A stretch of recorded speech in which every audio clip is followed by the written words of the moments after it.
I really appreciate your time today, brother. Can you tell me your name and what you do for a living? It's Tarry Summers, Columbus, Ohio. I have a couple hundred houses in Columbus, Ohio, and yeah, that's my market. Nice. And if I just wanted to just get started in real estate investing, don't know a thing, you recommend fix and flip, buy and hold, or wholesaling? I recommend learning all three because you got to have all exit strategies. You got to learn how to make cash. You got to learn how to make cash flow. Eventually, you got to learn how to manage both, right? Because if you have too much cash, you need to make cash flow off of that. You have too much cash flow, chances are you're probably broke and need to go raise some cash. So you need to learn how to do all three. For sure. So, okay. What lead gen plays are working right now in 25? So for me at this point, we don't do anything that's like direct to consumer. We go all direct to business owners. So I'm, one of my big things, I'm calling 10 realtors every day. I'm connecting with the connectors. I want to know every wholesaler, and then I want to get these deals before they even hit the black market of real estate investing. So before they send them out on an email, I'm getting first crack at all these deals. But back when I was going direct to consumer, we did a lot of cold calling. I still think it works. It's put your head up against the wall and just beat it up against a brick wall for a long period of time. But eventually people cave in and you get a lot of deals, and it's consistent. You know what you can bank on. But if I was going to do something today, I would probably switch to direct mail, honestly.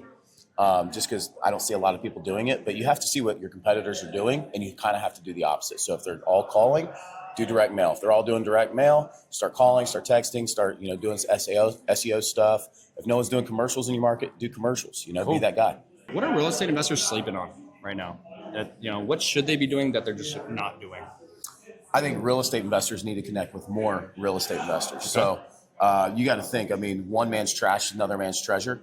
I have properties that are trash, and to another man, it's their treasure. Okay. Right? It just didn't work for me, or I got burned on this property, or just kind of jaded by it, or whatever, right? To another guy, pass it to another younger guy, it's probably a deal for them, right? And we all go through this journey, whereas, someone that's at a certain level might be a deal for them, but it's not a deal for somebody else. So I think the more that you connect with more people, it's always who needs what when, and when you can figure that out, then you can start architecting your deals. Yep. But I always say that's who needs what when. The more you connect with people, the more you start figuring that out, piecing the pieces of the puzzles together, and you make a lot more money doing it that way. No, absolutely. Big fan of that. Where are you looking to improve in your business this year?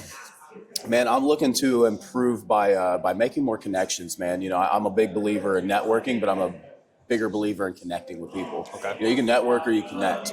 Networking, that's cool. You say hi, you kind of speed date through this thing. It's cool. But if you just picked a couple people to actually genuinely form a relationship with and a bond with, and you connected with them past an event like this, that's where the real money's made. Yeah, I completely agree. I'm a big relationship guy. Sir, I genuinely appreciate your time. Hope you're enjoying it, man. Absolutely.